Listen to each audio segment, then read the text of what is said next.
pocket. I got one more over here. Let's see.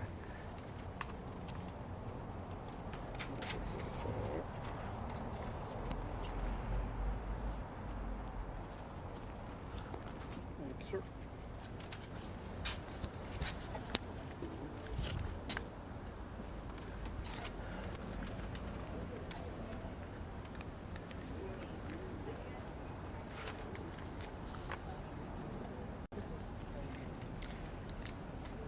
Everybody ready? Ready. Okay, well, thank you all so much for joining us. I wanted to address an incident that happened last night.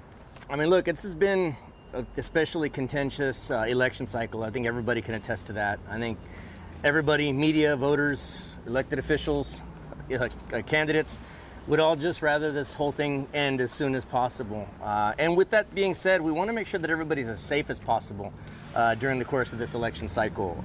We've had several incidents to speak of, nothing major. As you know, the sheriff's office is tasked with ensuring the safety and security of our elections, and it has been just that. We've had some incidents involving false alarms, swatting type, at least one swatting type call where a fake call was put in to elicit a police response, and of course once we arrived there was nothing there. We've had incidents where people show up thinking that the polls close later than they do and being upset with the election workers when they're not allowed to vote because they showed up after hours. We've had several instances where people show up wearing inappropriate clothing. In other words, clothing that in these instances that I was speaking of, and in this instance from last night, wearing clothing supporting a political candidate, which that's electioneering. And it's certainly something that you're not supposed to do. It's pretty clear in the literature that we give out to our deputies in enforcing the rules at polling sites, and it's common knowledge that's put out. We have one document here by the Texas Secretary of State, another one from the Bexar County elections, and in both it lays out that electioneering is strictly prohibited. Well, last night we had an instance where it got ugly. Now, thankfully, there was nothing life-threatening about what occurred, but it was still an ugly incident that I can't think of anything like this happening during my time here as sheriff, and I certainly hope to never see it again. But from the information that we have at this point is that last night at about 6:30, almost 6:30 on the west side of town, at one of the polling sites, a couple entered the polling place, and the man of the couple was wearing a hat that supported a political candidate. He was advised by the early voting clerk that he was not allowed to wear that hat while voting, because it goes against the laws of electioneering. The man complied. It's my understanding that the man complied at that point. He took the hat off. I'm not sure what he did, if he hid it from view or whatever, but he did take it off. He did comply and voted. On his way out of the polling site, though, it appears that he put the hat back on and while still in the building. The early voting clerk then informed him that was unacceptable and then began to escort the person out. As they were approaching the doors to exit the facility, there's a vestibule, a vestibule, and then another door leading to the outside. As they approached that door, it looks like they're going past a magnetometer that's there.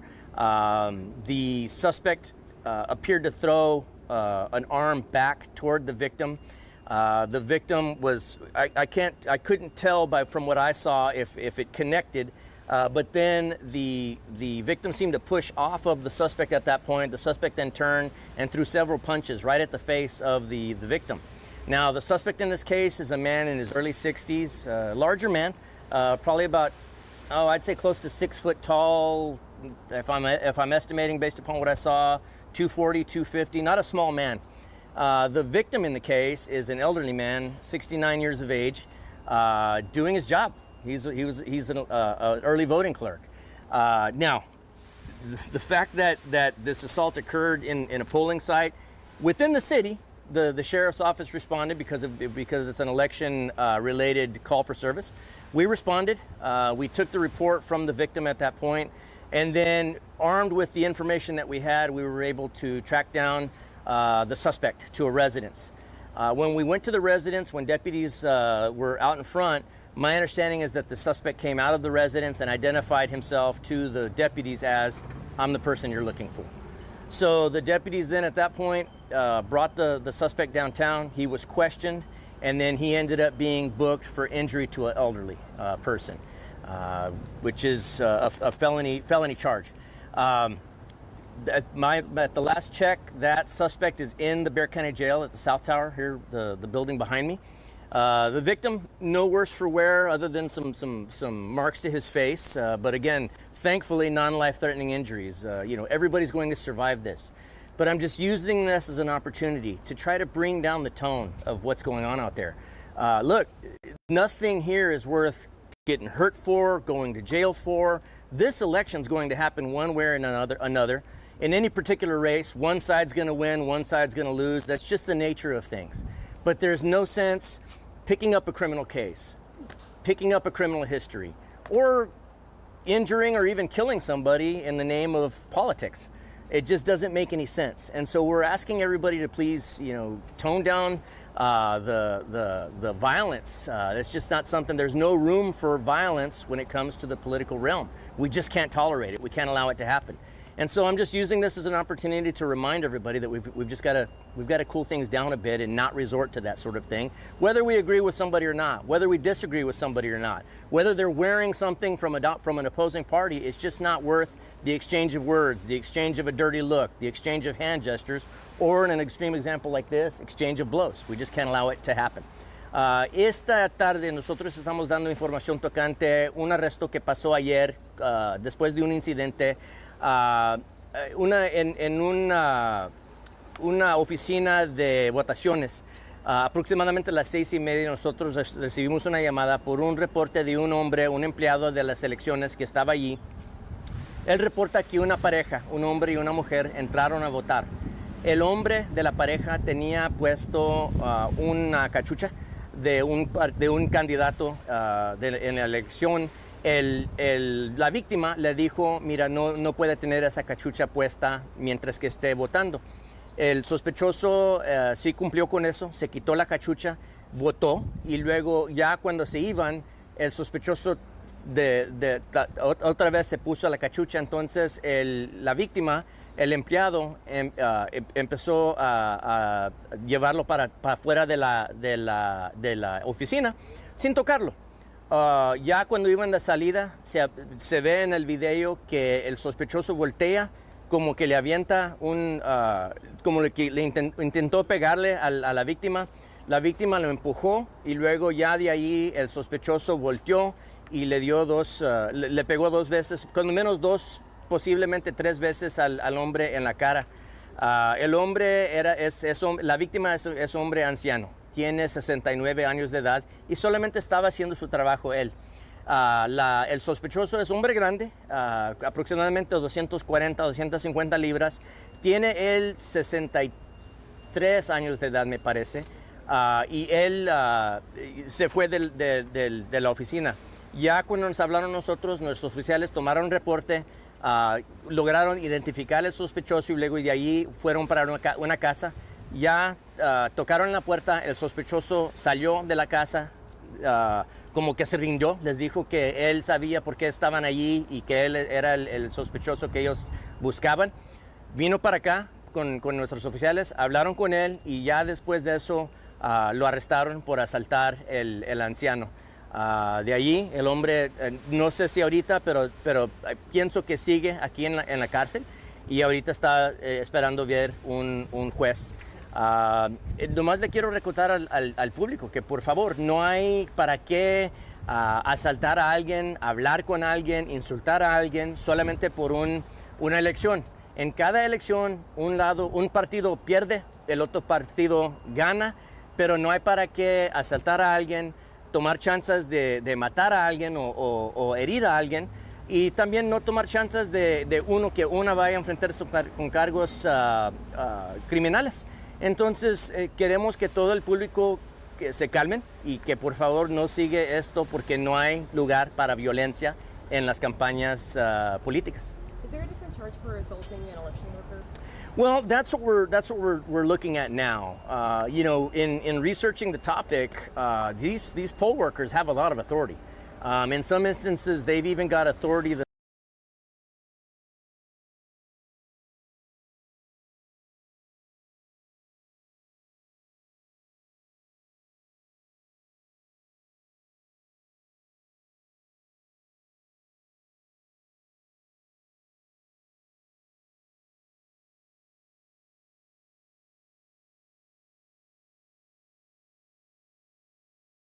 district court judge.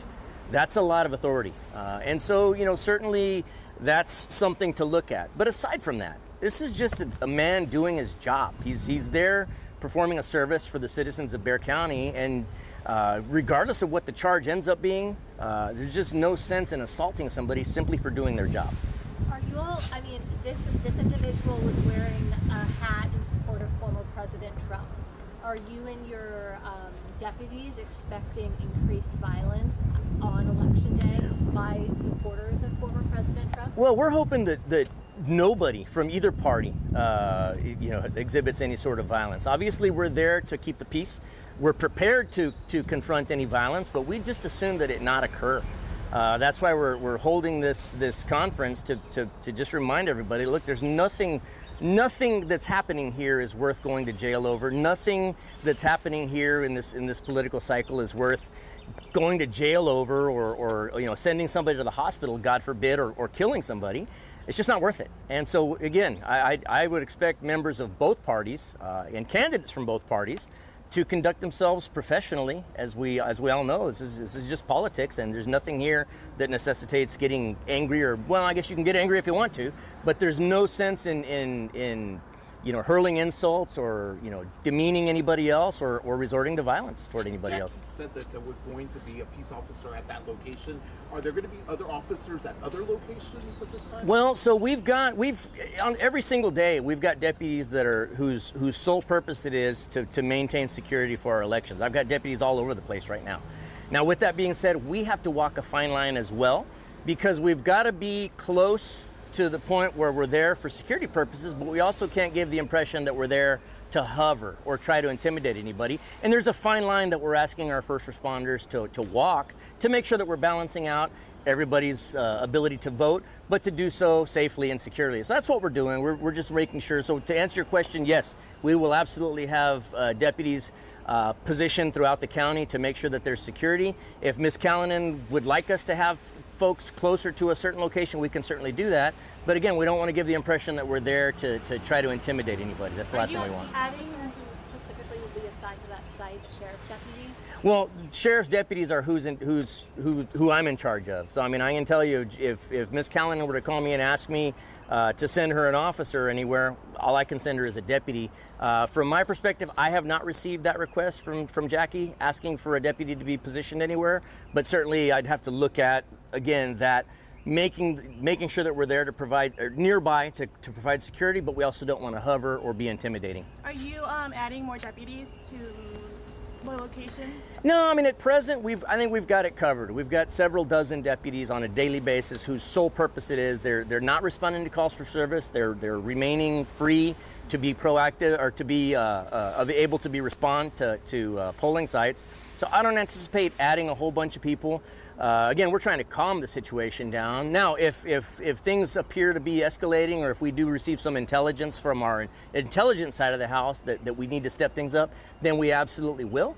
But at present, I think this was an isolated incident. I'm hoping that people will get the point that, having seen what happened to this man after he assaulted one of the clerks, maybe somebody thinks twice about doing something like this. I have to ask, in 2020, Judge Wolf, you said that he was assaulted, then the video came out, and then that charge got downgraded and ultimately dropped. Do you think that same thing is going to happen to this case, or are you sure?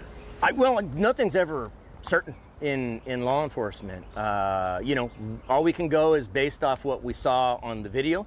Last night, we didn't have the benefit of the video. We had somebody from another agency watching the video and explaining to us what had happened, and then we were able to hear from the victim and the suspect exactly what happened. So there's never any definites. And once we make the arrest and present the evidence, it's really out of our hands. Have you seen the video yourself? I've seen it. Now, to me, it certainly the elements of the offense of injury to an elderly person are present. Barring any unforeseen changes in the law or anything, any new evidence that might come forward, I can't speak to what the prosecution might do to this case once it arrives over there. So is the suspect facing charges or no? He is facing charges. What Yes, injury to an elderly person. So what kind of punishment does that carry? It is a felony. It's a 3rd-degree felony, so I'd have to get you the. And then, Sheriff, can you go back and tell us what exactly happened? So he was wearing a MAGA hat or a Trump hat, or what exactly was he wearing? He was wearing a hat in support of a certain candidate. The law clearly states you can't support any certain candidate when you're inside of a polling site. That's called electioneering. And so the clerk did as he was supposed to do. He instructed him that you can't wear that here. Thankfully, in this instance, the suspect complied. He took off the hat. I don't know what he did with it. I don't have that information. There's not a camera trained on where he was when he voted, so that's why I can't tell you what he did when he had it. The only camera that we see is after they're done voting, he's walking out, he's wearing the hat again. And at that point, the suspect, the victim, went to follow the suspect out. As he's allowed to do, he's an early voting clerk, I should say. At that point, it appears that the suspect threw an elbow or an arm back toward the victim. I can't tell to what extent a connection was made, but the victim seemed to push off. The suspect then turned toward the victim and punched him at least 2, possibly 3 times right in the face. And then they separated, and the suspect left the location. The victim then came back in, and the authorities were called. And what's the relationship between the suspect and the woman he was with at the poll? I believe they're husband and wife. Does the suspect have a criminal history? I don't have information on criminal history. I know that he's got a SID number in our system, but I don't know criminal history. But can you confirm which candidate the hat was supporting or which party the hat was supporting? I'd just as soon stay away from that at this point, Joey, but I can tell you it was for one of the candidates. It's in the report. You're more than free to. Why that reticence? I mean, given that the affidavit clearly states that this is a supporter of former President Donald Trump, Sure. We've seen nationwide that supporters of the former president have been inciting violence against election workers. Well, again, why that reticence to actually call it I'm out? trying to calm the mood down a bit. You're free to read the report if you'd like to. I'm not here to say one party was more correct or less correct than the other. I'm just saying what you're allowed to wear. You're not allowed to wear anything into the polling sites that supports one political campaign over another. Look, I'm on the ballot. I don't want any of my supporters walking into the polling sites with one of my T-shirts on. It's illegal, and they will be asked to leave, just like this gentleman was, clearly. With all due respect, Sheriff, though, as the top law enforcement of the county and being the person who goes over details about this, why don't you want to say specifically? I would just prefer not to, Joey. You're more than happy. We're going to hand you a copy of the report here, and you can report on it all you want. It's in the report. It's unredacted. You're free to have The it. incident you referenced, when did that take place this week? The swatting incident, day before yesterday. And what site was it against? McCreelys. We received a call for some sort of a large disturbance. When we arrived, there was no such disturbance. Are you able to track down who made that call? The follow-up charges? I mean, I don't believe that we have yet, but absolutely, if we can find out who made that call, yeah, they're going to be facing charges, as they would with any sort of, political or not, any sort of swatting call that prompts a police response, puts the community at risk, it puts first responders at risk, and absolutely, you can face charges for that. Well, I know you said you don't want to mention what the hat is. It's an affidavit that it is a Donald Trump Sure. hat supporting that. You said you're on the ballot, you're a Democrat. Aren't you worried that saying something might, I don't know, give people a different impression? Of what? Of just, why would you say something about it? Well, look, I'm not looking to look, let's remove the political from this altogether, okay? What I have is a pretty large, able-bodied suspect that struck an elderly man in the face, causing injury. Remove that from a polling site and put it in any grocery store, movie theater, arcade, anywhere in the restaurant, anywhere in the county, anywhere in the city, and that's illegal any day of the week. So, you can remove the political aspect from this, and it is still an assault of an elderly person that ended in the injury of that elderly person. And you mentioned several incidents have occurred. How many so far this year? Just anecdotally speaking, 2 or 3 a day, and nothing to this magnitude, I can tell you that. In one instance that we know of, a gentleman was I believe that was at Lyons, was confronted with the same thing. He was wearing a hat that he wasn't supposed to be wearing, or a shirt. I don't remember what it was. He was confronted. He asked to see proof. The deputies then showed him the document that shows where he's not. He complied at that point. He just wanted to see it in black and white, and so they did. And he complied, he voted, and he went about his way. Sure. You mentioned a video about this incident. Will that video be released, and if so, when will it be? At this point, we don't have any plans to release it, but certainly at some point in the future we might. So when the video though was, where did the video come from? Was it the library? The library. So like security footage from the. That's exactly what it was. Yes, sir. The City of San Antonio Library, I'm guessing. Yes, sir. Okay. What's the bond that the suspect is facing? Yeah, I don't think he's had a bond yet. But he's at least right now he's still here. I believe he's still here in So South he Texas. hasn't been arraigned on the charge. I don't believe so. And you said it's possible those charges could be upgraded if it is a crime to assault a poll worker. Yes, when I just received my briefing, they said they were looking into does a clerk rise to that same level as an election judge? They're looking at that right now. Do you know, was the poll worker back on the job today? I don't know that. I imagine he's going to be pretty sore. So nobody could fault him for staying home today. I think Jackie earlier said He's back at work? Hey, That's he good. just punched in the face, right? Like, what was it? No, he's punched in the face. Okay. Yeah. And so my understanding is he was treated there but not taken to the hospital. Yeah, I don't think it was anything that serious where he had to go to the hospital. Can you share the age of the suspect? I know you said he's. I think he's in his 63. The suspect is 63. 60s. What's his race out of curiosity? The white male. Yes, sir. Okay, thank y'all. Oh, let's grab your mic. Oh, shoot. I think theft of a media microphone is also a crime. I was like, we can listen to you. I don't know if you whose is whose, guys. I'm sorry. I have 2 in each back pocket. Here, I'll get it. Sure.